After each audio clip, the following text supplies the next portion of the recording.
Hey, GLP-1 plus size community. Before we jump into the podcast, please take the time to leave us a 5-star review on whatever audio platform you're listening to the podcast on. Share your story and how the podcast has helped you. This will help us get referred up in the audio platform so that we can reach more people that need our help, our support, and guidance from our doctors. Help us get loud and change things. Are you interested in understanding GLP-1 medications like Ozempic, wegovy, or Mounjaro? Then join us on the Plus Sides Cracking the Obesity Code, the groundbreaking podcast helping people change their lives one episode at a time. The Plus Sides podcast is a disruptor. We're breaking down barriers, smashing stereotypes, and sharing inspiring stories that'll leave you feeling informed and empowered. Join us every week to learn from doctors who are specialists around GLP-1 medications like Ozempic, wegovy, and Mounjaro. They'll provide you with science and facts to validate these incredible stories. But that's not all. We'll also bring you the voices of the GLP-1 Mounjaro TikTok community, real people who face the challenges of obesity-related diseases and disorders and discovered the incredible plus sides of GLP-1 medications. Our episodes are filled with heartwarming stories, laughter, and moments of triumph. You'll connect with our amazing community members who are reclaiming their health and experiencing their fullest lives. Are you ready to embark on a journey of discovery and empowerment? Tune in to the Plus Sides Cracking the Obesity Code, and together we'll change the narrative around obesity and end the stigma.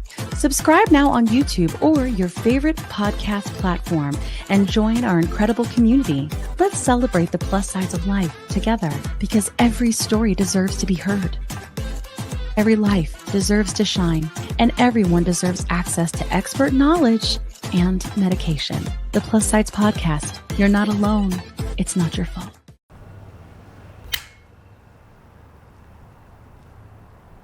"20 seconds a week to lose 20% of your weight in a year with diet and exercise." That's the power of GLP-1s through Ro.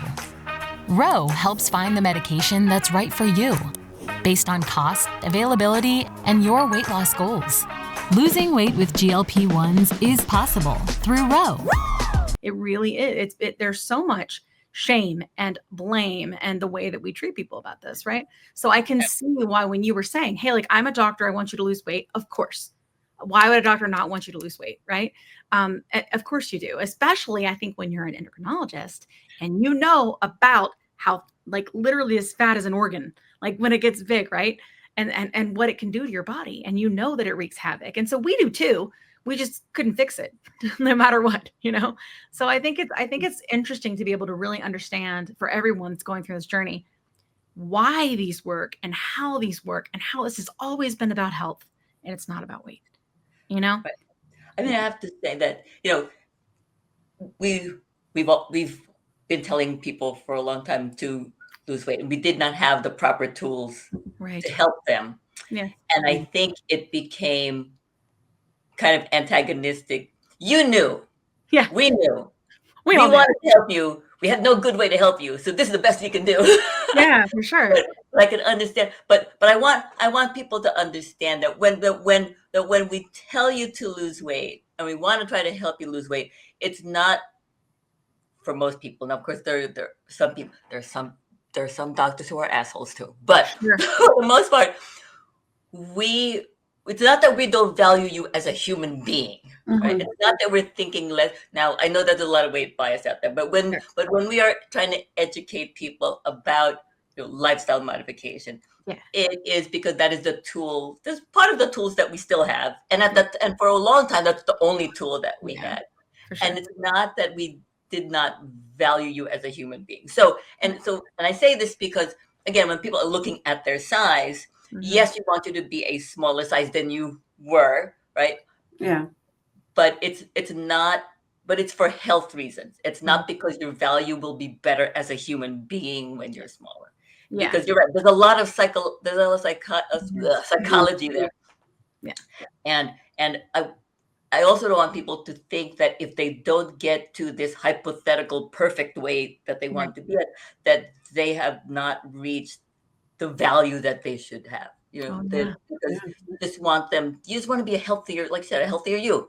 Yes. right? The You want, healthiest you want to you, be able to, yeah. you want to be able to go through life without having to take meds for diabetes, high blood pressure, high cholesterol, heart disease. You want to be able to see the grandkids and great grandkids and all that. Yeah. And Yeah. you want to be able to sit down to see. I'm at that age. That's where I'm thinking grandkids. You want to be able to sit down with the grandbabies and play on the floor and be able to get up by yourself. Yeah, for sure. I mean, that is what it's about, right? It is about living, and I think, and I think it is hard being at this stage of what I think Kat and I and many people consider a movement, right?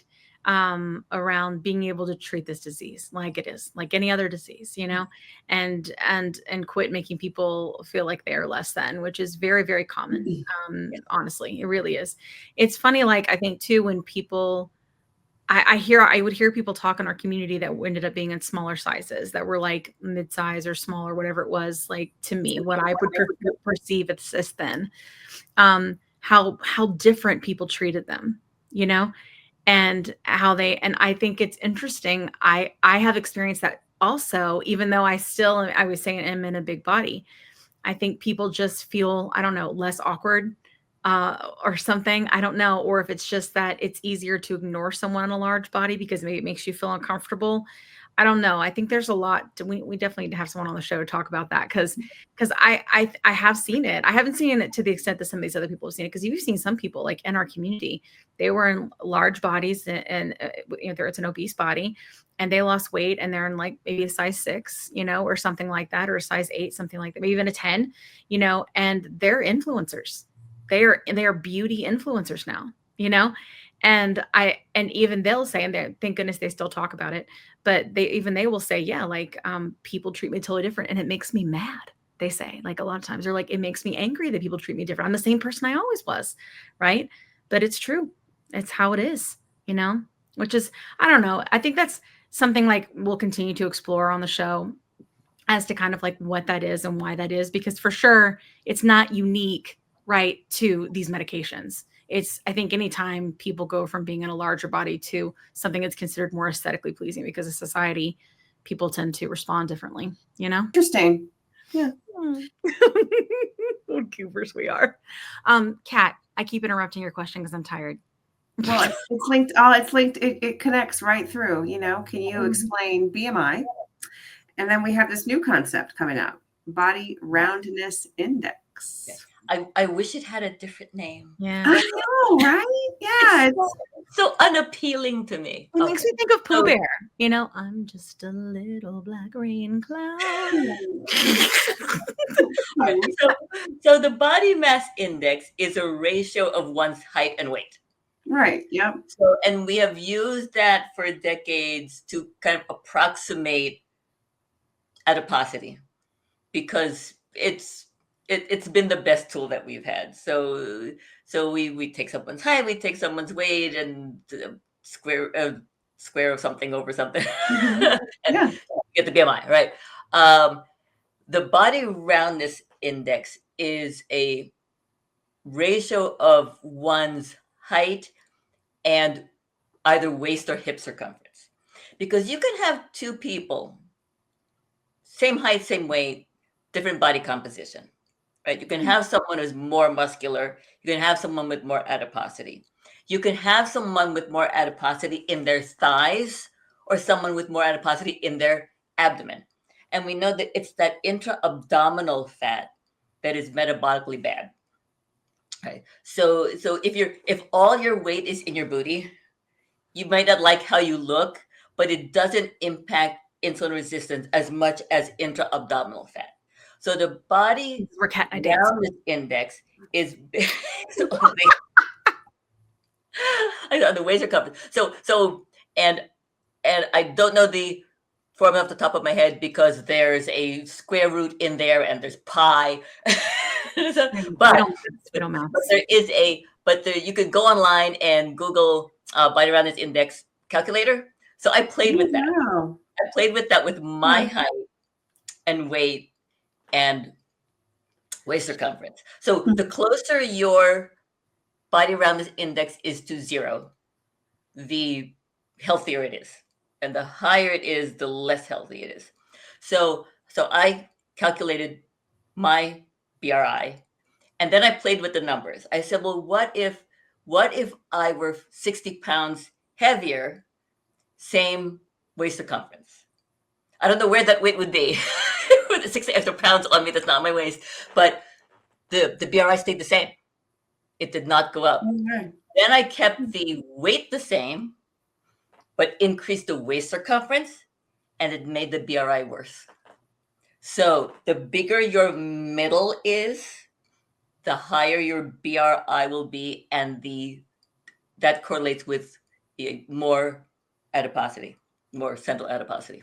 That kind of sucks a little bit because, you get to that certain age, Miss perimenopause, menopause. You know how your waist just starts to get a little thicker. Yeah, a little bit. More boxy. Yeah. I haven't seen that in CAD, but I hear that's a thing. I'm looking so forward to it.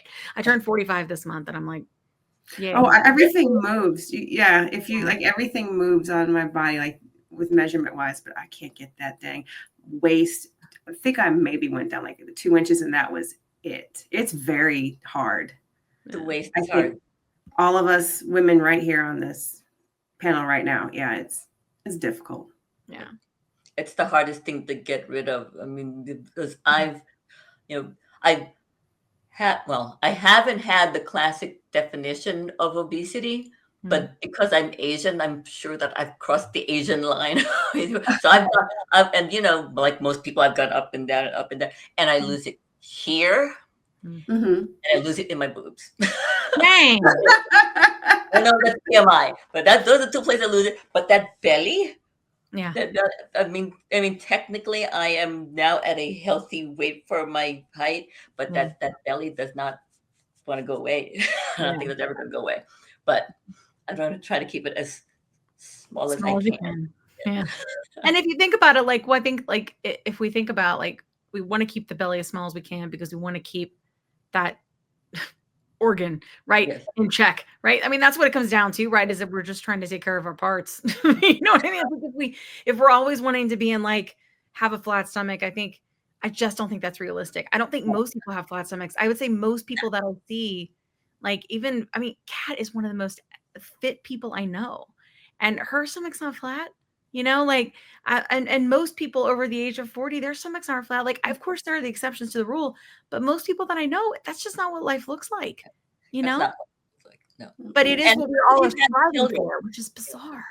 Especially if you've had kids, because the abdominal muscles got stretched out and separated, and they just, again, they don't go back to the way they once were. Nothing springs back. It's not like dated savings time. Spring forward, fall back. No. Maybe. You always laugh at my dumb jokes when I'm tired. Hilarious. Spring forward. So since we're talking about endocrinology, obviously, duh. When it comes to menopause and perimenopause that we've been talking about all night, is the timing of getting seen by an endocrinologist pretty crucial? Or let's rephrase it to, is it very important to start to add endocrinology to your roster of doctors? Here's the problem. Okay. There's not enough of us. I mean, there's only 8,000 or so endocrinologists in the country, not all of whom are in clinical practice. But even if we were 8,000 versus 150 million women, there's just not enough of us to go around, unfortunately. Right. And really, it should fall into the hand, in my opinion, it should fall into the hands of the gynecologist. Yeah. Okay. Yeah. Because hopefully every woman is seeing a gynecologist. You're up to date, right? You're both good. Okay. Yeah. Yes. So my only problem with, at least in the area where I am, is somehow gynecologists don't want to treat menopause. Yeah. I've had patients. Obesity, by the way. I don't know. They're getting there. I feel like I found it. PCOS. It's all right. I mean, I have patients that I see for other reasons. Yeah. But they tell me about their various symptoms, and I say, "Well, did you talk to your gynecologist about hormone replacement therapy?" And they're like, "That they don't do menopause." What do you mean they don't do menopause? They're women's health physicians. I don't understand how they're not doing that. It baffles me. Yeah. Especially since, if you're on hormone replacement therapy, you want to make sure you're up to date with your gynecologic exam and your mammograms and all that. I don't do those. Yeah. I know. But anyway, It's so a problem. so I didn't answer your question. So I think it has to go back to the gynecologist and primary care doctor. Okay. Yeah. Got enough of us around. I mean, like I said, I do help some of my patients manage it if I'm seeing them for other things, Right. and they have these complaints and nobody else is helping them, then I'll step in. But I don't want to be the one to do it. Okay. Because there's a little extra part of the question, if I could ask you. It's about heart disease and menopause. Okay. So estrogen appears to be cardioprotective until a woman is well past stopping making her own estrogen. Okay. So I'll have to say hormone replacement therapy got a bad rap in the late 90s, early 2000s because of the Women's Health Initiative. Because the Women's Health Initiative was this big epidemiologic study looking at women, and they said, the press ran with the statement that hormone replacement therapy increased the risk of heart disease. That we were wrong all this time about estrogen being cardioprotective, and that women shouldn't be on hormone replacement therapy because it increased the risk of heart disease. The problem is when they did the study, they intentionally chose women who were no longer having symptoms of menopause, right? Because they didn't want, because it was double blinded, right? So they were going to give half the people estrogen and the other half they weren't going to give it. If you had hot flashes and suddenly they went away, then you would know that you got estrogen, right? So they said that we don't want women who actively have vasomotor symptoms. That way they don't know if they got placebo or not. So these were women who were older. Right? If you break down, so on average they were older. They were in their mid 60s, all right, on average. If you break it down into you broke it down to the women in their 50s versus the women in their 60s versus the women in their 70s. Yes, the women in their 70s who got hormone replacement therapy had worse cardiac outcomes, but they were 20 years past menopause already. Yeah. The women who were still in their 50s actually had less cardiac events, because if you continue with estrogen, then you still protect, then you don't build up the plaque, right? Okay. Once you've got the plaque, right? So it seems to be anti-inflammatory initially on the blood vessels. Once you form the atherosclerosis and then you give someone estrogen, then their risk of cardiac events is higher. So you don't want to start someone on estrogen who's 70. But if you're in your 40s, 50s, and you're having hot flashes, because there's data that women with worse vasomotor symptoms, the hot flashes and things like that, are ones at higher risk of developing cardiovascular disease. So if you are in that perimenopausal period, there's nothing better than estrogen to treat those. There's none of the over-the-counter things, none of the herbal supplements, nothing helps lack of estrogen than estrogen.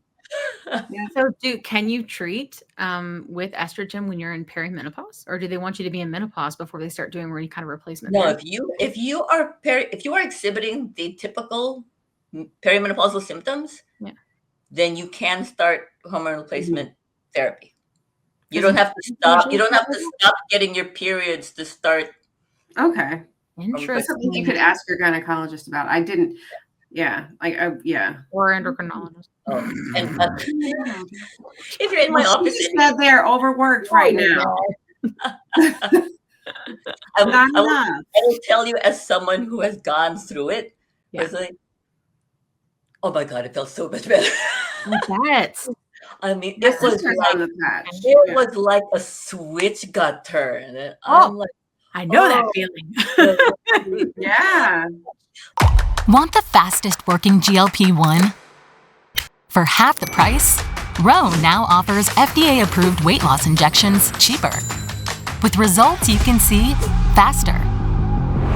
Lose 15% of your weight with the formula from Eli Lilly that hits not one, but 2 hormones to curb hunger and nausea. Weight loss faster, confidence higher, price cheaper. See if you qualify at ro.co/TV. Like the hot flashes went away, the more than usual crankiness, and I'm just back to my usual cranky. the more than usual crankiness went away. I can actually get some sleep. It was, I became, it became tolerable. I became more tolerable when I started it, and then so I said it, so I used this story too when patients are kind of hesitant to start. I'm like, okay, worst case scenario, you don't like it, then you stop. But I said, I will bet you if you take it, you will feel 100 times better. I love My that. sister swears by it. She has to have her patch. Her patch? Oh, it's a patch. That's Yeah, her estrogen is on a patch. Yeah. Girl, it's time. Maybe you won't need the menopause fan anymore. We record, and Kat's like, hold on, can you hear my menopause fan? And she'll like move it around like. But I've always been hot natured. I don't know if I even, because I'd break out in a sweat walking to school when I was like 11 or 12. Like I don't think, maybe, I don't know. I have no idea. Once in a while I'm sitting at my desk. 2 a.m. Are you doing the 2 a.m. waking up in the middle of the night, tearing the sheets off? I used to wake up hot still. I mean, like it's just always been it's been my life. Maybe. Oh, you've always been. I've always been so hot natured. What was it? Getting ready to go out on Saturday. I was telling my husband, why am I sweating going up and down the stairs, putting on my clothes? I'm sweating. I've always been like that. Yeah. So. And so you don't think I was always like that too, but I thought it was because I was fat. I always thought it was because I was heavier. Yeah. But then again, like when I was 12, I was like maybe. But since GLP-1s, I'm not. If anything, I'm a little cold natured. I'm still kind of hot natured. It's weird, right? It's weird. It's weird how much the hormones can change. Speaking of, a couple things. I have 2 final questions. One, I would love to discuss a hot topic, which is, do you have to take Ozempic forever?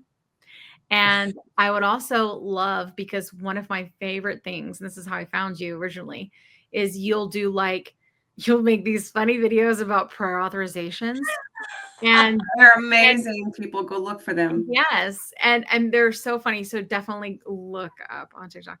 I'll put the link in the show notes. But anything that you've seen that's new, right? Like, what are some new bullshittery that they're making you jump through? Any hoops that we know around like getting GLPs approved for diabetes or for obesity? And then I know there's been some changes with Medicare that you were posting about recently, which many people that follow our podcast, or have to deal with, and for lots of different medications, right?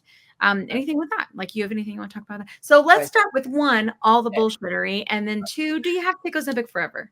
Okay, so you want me to do the bullshittery first? Yeah. Okay. All right. All right. So prior authorizations for nearly every brand name medication now needs prior authorization by at least some of the insurance companies. Right?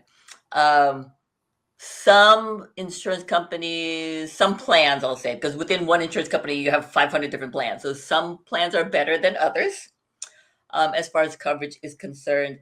Many of them just make you do the prior authorization as a routine and then will cover it. Some of them will deny everything humanly possible, and you have to do appeals and peer-to-peer and so on. I will say, for when a medication is approved for, I'm just going to say diabetes because that's the most common thing I have to deal with. It is usually fairly easy to get it covered so long as it's for an FDA-approved indication. So, but for anti-obesity treatment, that's a whole other ballgame. So there are some plans still that have a blanket. We do not cover anti-obesity treatment. We do not care how much the patient weighs. We don't care about BMI. We don't care about complications. We cover nothing. And then there are, on the other extreme, there are the ones, so in New Jersey, which is where I am, if you work for the state in any capacity, a prior auth gets it covered. Our state plan is wonderful. If you ever move to New Jersey, you have to work for the state because they cover pretty much everything. You still have to do the prior auth, but they'll pretty much cover everything. But there's the in-between ones where you have to do the prior auth and then the appeal. and for some you have to get the prior auth. Minimum, I'll say, minimum is every 6 months. I've seen every 3 months, and I have one patient or two where it's monthly. Like every time she needs to refill, it needs a prior authorization. I've got a friend like It's that. ridiculous. It's brutal. And then if she can find, then there's the whole like friggin' Easter egg hunt trying to find it. Oh, So yes, that too. she'll go weeks without her medicine. I have to start all over again. It's brutal. It's so I have stupid. a couple of patients who call me on a monthly basis. Okay, don't send it to this pharmacy. Send it to that pharmacy. Or no, don't send it there. Send it to this one because they're the ones who have it. They don't have the 10, so I need the 12.5. They don't have the 12.5. I have to go back to 7.5. Whatever they have in stock. It's crazy. Yeah, it is crazy. Like, it's funny. I make videos about it like pretty often because I know people go through this trash, and I've been going through it since the beginning, because I started all this in the middle of the Ozempic shortage. Triple OG. Yeah. And I tell people all the time, don't ever miss a month. You find what you can find and you fill it. As long as it's within a dose or two, fill it. Because it's going to happen. The shortage is so bad. That's why all this garbage about the shortage being over is such a bunch of trash. Like, still to this day, you know what my biggest hitting videos are is how to find your medicine during a shortage today. And they said the shortage is over. They said it's over. Yeah, I'll believe Bullshittery. it. Yeah. Bull crap. Yep. Yes, it's a bunch of crap. Liars. Pants on fire. I know. I can't even with these people. I can't even. Yeah, I know. Okay, next question. Medicare. Okay. So prior, so this is about the whole telemedicine. Yeah. So prior to the COVID-19 pandemic, people could only avail of telemedicine if they lived in a rural area and they did not have doctors available to them for like 3 or 4 hours. And if you were to conduct a telemedicine visit, you needed to be in some sort of medical facility. So you had to be, for example, in your primary care doctor's office, and then you would telemedicine with a specialist 3 hours away. Because of the pandemic, Medicare said, we don't want people wandering around. We don't want people going to their doctor's office sick. We want people to stay home. And so they said, okay, no matter where you lived, you can have telemedicine and you can stay home and do it. Right? So since 2020 until today, people have been allowed to have telemedicine visits, whether they lived in the middle of a farm or they lived, in downtown Brooklyn. Didn't matter. And you could do it from your home, although I've had patients do it from a hotel room in Atlantic City and from their car, wherever. But you could do wherever you had to be. In the beginning, they didn't even really care about what state you were in. But then they kind of made a restriction that you have to be in the state where the doctor has a license. So I have snowbirds who go down to Florida, and I used to be able to do telemedicine with them while they were in Florida. No more. They have to be in New Jersey when they have the telemedicine. But on December 31st, 2024, all of that is supposed to end, and it's supposed to go back to pre-COVID rules, which means that you have to be living in a rural area and you have to be in your doctor's office, and if you're going to conduct a telemedicine visit. Why? Now, I don't know, because that was the rule, and this was supposed to be just an exception to the rule. And so now the exception is gone. But the thing is, although it really, really mattered during the pandemic when we didn't want people wandering around, we have found that it has been great for seniors who have poor mobility, people who, can't get transportation, the mom whose kid, the babysitter called in sick at the last minute, people who had last minute had a work meeting they had to go to. So by eliminating telemedicine, all these people need to delay their care, because God forbid, if you can't make it, then you have to reschedule. Yeah. Then that could be weeks or months later. And the other thing is, and what I was saying before was, I don't care if it's COVID or the flu or a stomach bug. If you've got something, don't bring it to my office. Exactly. Now people will feel compelled to come sick. No. Because they don't want to miss their appointment. Yeah. Because they want to get another one, right?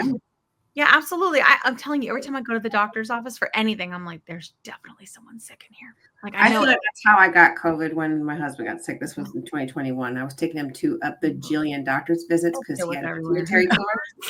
Yeah. And so we had to take him to like 2, 3 appointments sometimes a day. Yeah. Yeah. So I gave it to him.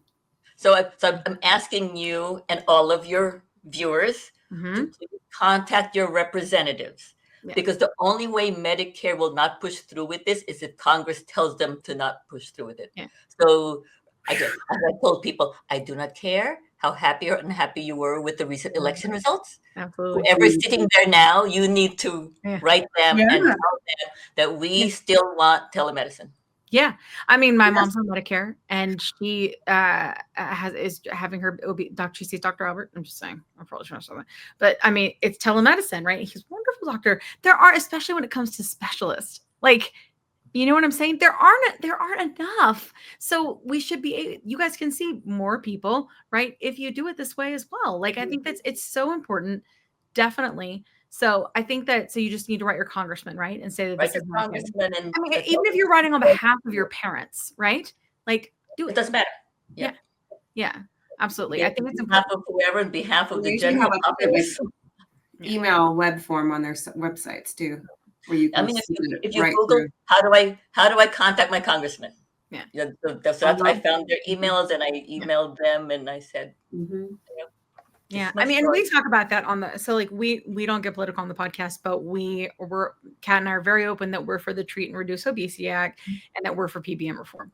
Like, and that's it. So we only focus on like those particular things, like you being able to get access to care and your medicine. Like, we want good things for you. And like, this is another example of something you can do and have your voice be heard. I will tell you, when we were at the Senate Help Committee, you know, they were actually talking about their people who had emailed them or contacted them and told them their stories about insulin or whatever it was. So they are considered.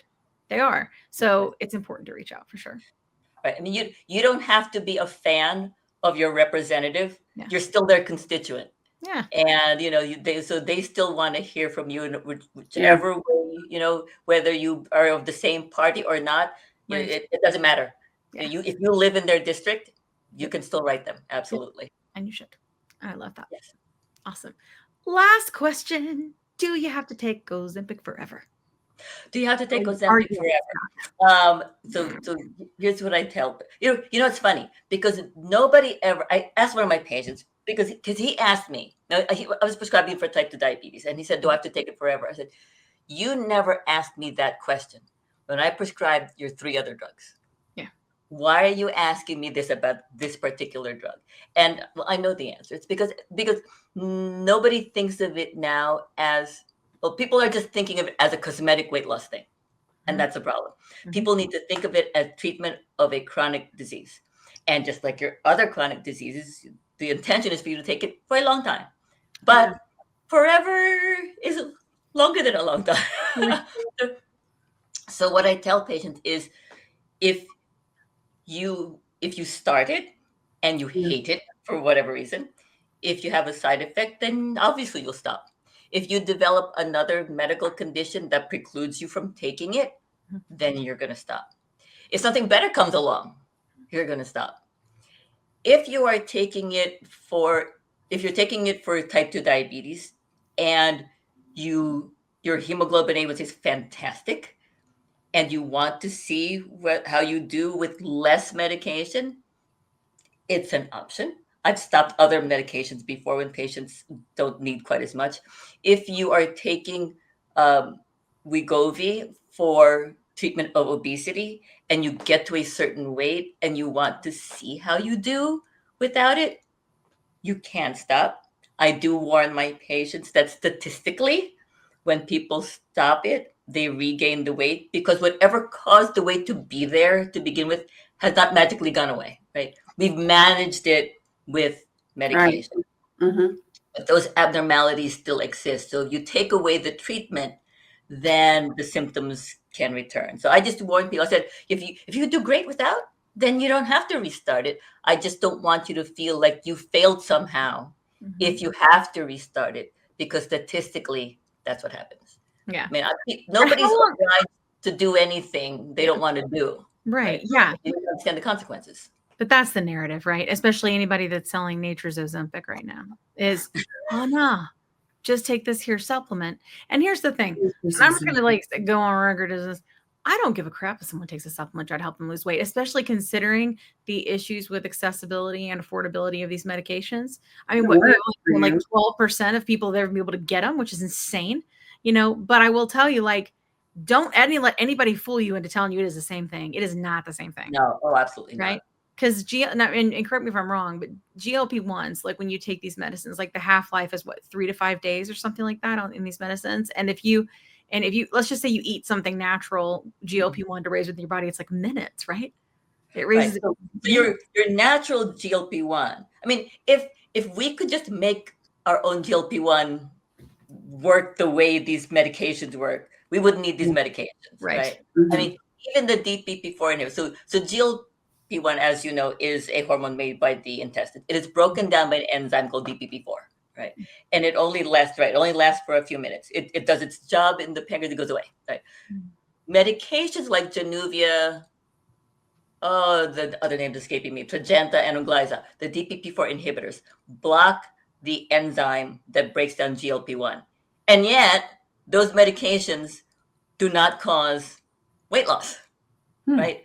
They're not a treatment for obesity because you do not have the capability of making super physiologic amounts of GLP-1, right? So these medications, because technically they're not GLP-1, right? They are substances that happen to work on the same receptors, the same parts of the cell as GLP-1 does, but it's not broken down by DPP-4. It's a different chemical, so it lasts longer, and it works in a way above and beyond what your own natural GLP-1 can do, right? If supplements worked, why wouldn't we tell people to buy the supplement? And I tell people, when they ask me if they can take a supplement, I say, I can't. I assume it's safe if it's on the market, but I cannot guarantee you that. Because what does supplement? There's no good oversight, and they can, as long as they put not meant to treat, diagnose, or cure any disease, they can claim a whole bunch of things. So I assume that it's safe, but I can't guarantee it. Right. If it works for you, that's great. I cannot worth the money. Yeah. Because there's no data to support it. Right. Yeah. I mean, I think that's true. That's what I tell people all the time. Like, listen, if you want to try something, that's fine, but don't let anybody tell you it's the same, because it's just not. No. It's just not. No. But I don't judge anybody for taking supplements. I can't tell you how many times in my life I've tried whatever. I'll take whatever. And I will tell you, like, and we can end because, I'll go off on my soapbox about like peptides and stuff, right? The problem is that if these medicines, if the people that are taking the compound versions of the medications, right, because there's a shortage and they're able to, if that goes away, people are going to make really, really stupid decisions. And it's not because they're stupid. It's because they're desperate. Yeah. And they're not desperate because they want to stay skinny. They're desperate because they don't want to be sick anymore. Yeah. And so what they're going to do is they're going to go to places that are not safe, not even close, not even adjacent, right? And overseas and online and get Groupons and stuff to be able to get whatever, and that's why. So I just want people to understand it's not the same. And other people that are selling you this online that are saying it's this, and that, are trying to sell you triple G and whatever. It's a suspect, guys. It's like, don't get me wrong. I'm not any better. If tomorrow I couldn't afford or couldn't access my GLP-1 medications, I'd panic and I would not make great decisions either. So I'm no better. But that's why I think the accessibility of compound is important, because we will have millions of people that do that. I don't blame the people. I don't blame the patients. I don't blame the people who are desperate.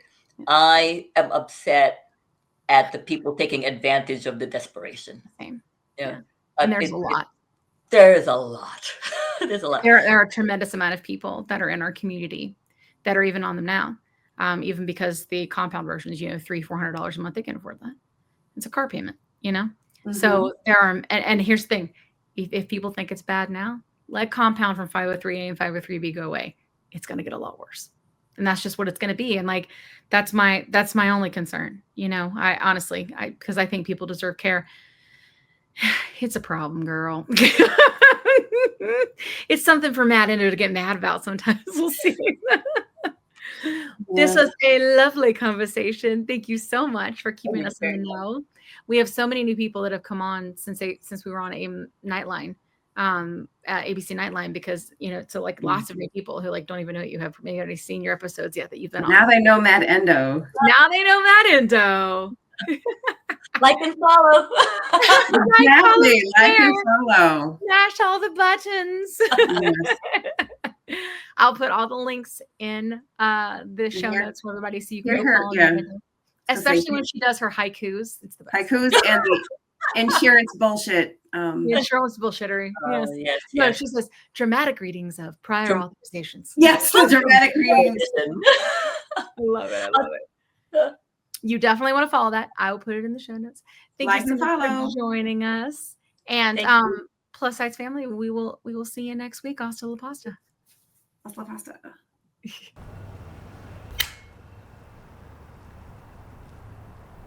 20 seconds a week to lose 20% of your weight in a year with diet and exercise. That's the power of GLP-1s through Ro. Ro helps find the medication that's right for you, based on cost, availability, and your weight loss goals. Losing weight with GLP-1s is possible through Ro. Hey, GLP-1 plus size community. Before we jump into the podcast, please take the time to leave us a 5-star review on whatever audio platform you're listening to the podcast on. Share your story and how the podcast has helped you. This will help us get referred up in the audio platform so that we can reach more people that need our help, our support, and guidance from our doctors. Help us get loud and change things. Are you interested in understanding GLP-1 medications like Ozempic, wegovy, or Mounjaro? Then join us on the Plus Size Cracking the Obesity Code, the groundbreaking podcast helping people change their lives one episode at a time. The Plus Size podcast is a disruptor.